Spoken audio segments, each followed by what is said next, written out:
Bonjour les secondes 1. Donc dans cette vidéo, vous allez avoir la correction de la démonstration de cours que je vous avais demandé de préparer et puis la suite du travail pour aujourd'hui. Alors au niveau du cours, il fallait essayer de reproduire la même démonstration que nous avions fait ensemble, qui était le sens de variation de la fonction carré sur moins l'infini 0. Donc il fallait essayer de reproduire cette démonstration, mais cette fois-ci sur 0 plus l'infini. Donc on va regarder ça ensemble. Donc j'ai choisi aussi A et B deux nombres réels quelconques, mais cette fois-ci sur 0 plus l'infini, tel que A est plus petit que B, et les deux sont positifs ou nuls. J'ai donc écrit 0 inférieur ou égal à A, strictement inférieur à B. On va montrer que la fonction carré est croissante sur 0 plus l'infini, c'est-à-dire qu'elle conserve l'ordre entre les nombres et leurs images. On va donc montrer que A au carré est plus petit que B au carré, puisqu'on a pris A plus petit que B, c'est-à-dire que A moins B est strictement négatif. Donc la méthode est la même, on a toujours A carré moins B carré égale A moins B fois A plus B. Puisque A est plus petit que B, on a A moins B strictement négatif.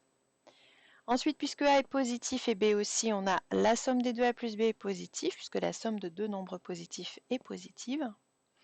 Par produit, donc en utilisant la règle des produits, ici j'ai le produit d'une quantité négative par une quantité positive. Le produit des deux est donc négatif et on a bien A carré moins B carré qui est négatif. Donc on a bien montré que A carré est inférieur à B carré et que la fonction carré conserve l'ordre sur 0 plus l'infini. Elle est donc croissante sur cet intervalle. Voilà pour cette démonstration. Donc toujours à la suite du cours, on a l'exemple 3 et on va utiliser le sens de variation de la fonction carré sur l'ensemble des nombres réels pour effectuer un certain nombre d'exercices. Donc premier exercice, comparer des nombres. L'idée c'est donc de comparer pi au carré et 3,1 au carré sans avoir à faire le calcul ou bien chercher avec sa calculatrice, donc en utilisant le sens de variation de la fonction carré. Comment on va utiliser les variations de la fonction carré? Bien, on va utiliser la définition de ce que c'est par exemple d'une fonction croissante. Elle est croissante si elle conserve l'ordre entre les nombres et leurs images. Donc ici, si on regarde, pi et 3,1 sont deux nombres qui sont positifs. Sur l'ensemble des nombres positifs, on vient de démontrer que la fonction carré est croissante, ce qui signifie qu'elle conserve l'ordre. Il suffit donc de savoir comparer pi et 3,1 pour pouvoir comparer le carré de ces nombres-là. Alors si on veut comparer pi et 3,1, il suffit d'utiliser une valeur approchée de pi que l'on connaît très bien. Pi c'est environ égal à 3,14. Du coup, on va pouvoir dire que pi est plus grand, strictement, que 3,1. Ensuite, on va utiliser le fait que ces deux nombres sont positifs et que sur 0 plus l'infini, la fonction carré est croissante. Donc on le note, pi positif ou nul et 3,1 positif ou nul. La fonction carré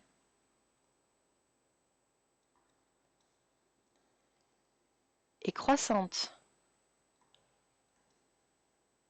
sur 0 plus l'infini.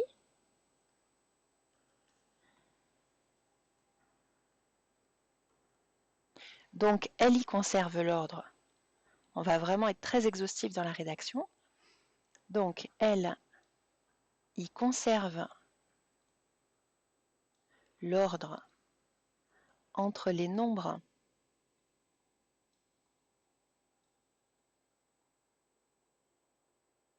et leurs images.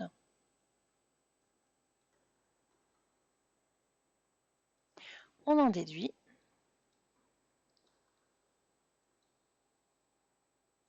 eh bien, puisque pi était plus grand que 3,1, on en déduit que pi au carré est aussi plus grand que 3,1 au carré. Donc voilà comment on utilise le sens de variation de la fonction carré pour pouvoir comparer des nombres, évidemment pour pouvoir comparer le carré de nombres. Deuxième chose qu'on va pouvoir vous demander de faire, c'est de donner un encadrement de x carré dans chacun des cas suivants. Donc en fait, dans chacun des deux cas, je vous donne un nombre x quelconque, mais qui est dans un intervalle. Un intervalle sur lequel je vais pouvoir donner le sens de variation de la fonction carré. Donc par exemple, ici, x appartient à 3, 5. Ça s'écrit sous forme d'inégalité 3 inférieur ou égal à x, inférieur ou égal à 5. On est ici entre 3 et 5, donc sur 0 plus l'infini, ce que je note un petit peu comme ça. Et sur cet intervalle, on sait que la fonction carré est croissante. Donc je note, et la fonction carré est croissante sur 0 plus l'infini. Et comme à la question précédente, puisque la fonction carré est croissante sur 0 plus l'infini, elle conserve l'ordre. Donc ces trois nombres-là, 3, x et 5, vont être rangés dans le même ordre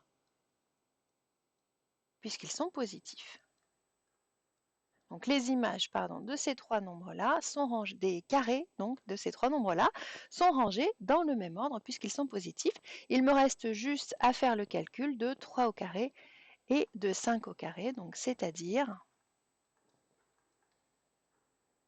donc 3 au carré ça fait 9, qui est plus petit que x carré, qui est plus petit que 5 au carré, qui vaut 25. Et là j'ai trouvé un encadrement. Hop, donc je vais encadrer plus ou moins proprement mes résultats. Ici, j'ai trouvé un encadrement de x carré quand x est entre 3 et 25. Je vais vous demander de mettre la vidéo en pause 2 minutes pour chercher cet encadrement ici. Donc on a x entre moins 4 et moins 1. Vous faites attention, donc il est négatif maintenant. Et on demande toujours un encadrement de x carré. Donc vous mettez en pause 2 minutes pour chercher la réponse à cette question-là.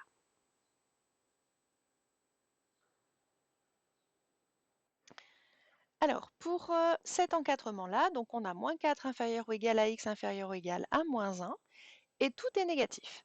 La fonction carré décroissante sur moins l'infini 0, donc en fait ça veut dire qu'elle inverse l'ordre entre les nombres et les images. Donc quand on va tout mettre au carré, on va devoir inverser le sens des inégalités. On va donc avoir moins 4 au carré, et les parenthèses ne sont pas optionnelles, on en a déjà parlé, plus grand ou égal que x carré, plus grand ou égal que moins 1 au carré. C'est-à-dire 16 supérieur ou égal à x carré supérieur ou égal à 1. Et comme on aime plutôt ranger les choses dans l'ordre croissant, on peut aussi écrire 1 inférieur ou égal à x carré inférieur ou égal à 16. Donc voilà la méthode pour pouvoir donner des encadrements de x carré quand on connaît un encadrement de x.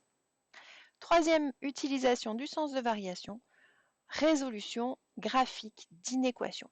Alors on a déjà vu ensemble la semaine dernière comment on a rappelé comment on fait pour résoudre graphiquement des équations. Pour résoudre graphiquement des inéquations, ça va être la même chose.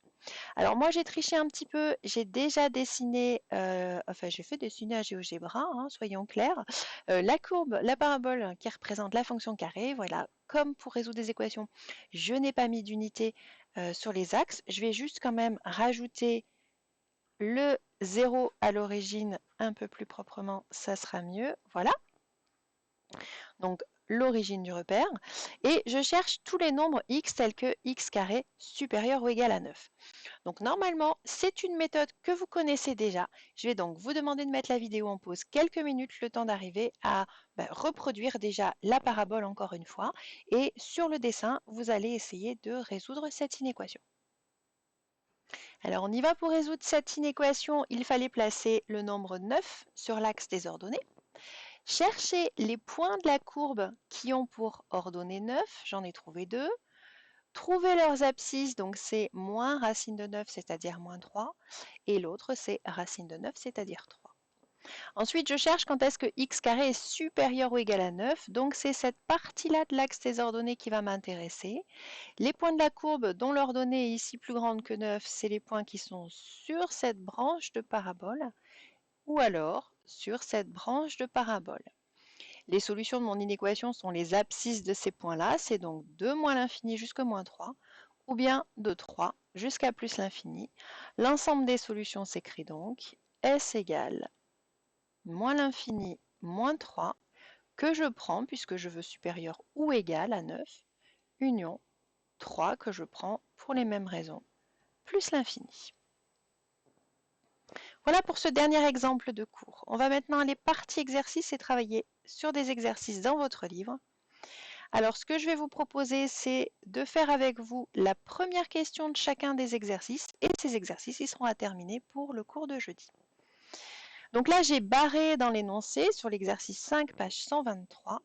J'ai barré en utilisant la courbe. On vous demande de comparer les nombres suivants. Donc là, c'est 1,36 au carré et 1,37 au carré. Il vous suffit de regarder la méthode que l'on a vue dans le cours pour pouvoir répondre à cette question. Je vous demande donc de mettre quelques instants la vidéo en pause, le temps de chercher uniquement la question petit a. Alors, la résolution de cette première question, donc j'ai 1,36 qui est plus petit que 1,37. Ces deux nombres sont positifs ou nuls. La fonction carré est croissante sur l'intervalle 0 plus l'infini, donc elle conserve l'ordre, et j'ai bien 1,36 au carré plus petit que 1,37 au carré. Vous devriez maintenant avoir compris la méthode pour comparer des nombres. Juste une petite suggestion pour la question B et la question C. Il ne s'agira pas uniquement de regarder l'intervalle, puisque vous avez vu, vous avez un nombre négatif et un nombre positif à chaque fois. Alors je vous laisse essayer de voir comment vous allez pouvoir résoudre ça. Éventuellement, pour le coup, un petit dessin, la courbe représentative, ça pourrait vous aider pour ces questions-là. On passe à l'exercice 35, page 127. Donc cette fois-ci, résolution graphique d'inéquation. J'ai déjà préparé ma petite parabole. Vous allez devoir redessiner la sienne. C'est important de la dessiner relativement souvent. Je vous rappelle, ce n'est qu'un schéma que je vous demande de faire, pas un dessin très précis. Le schéma nous suffit pour résoudre les équations et les inéquations.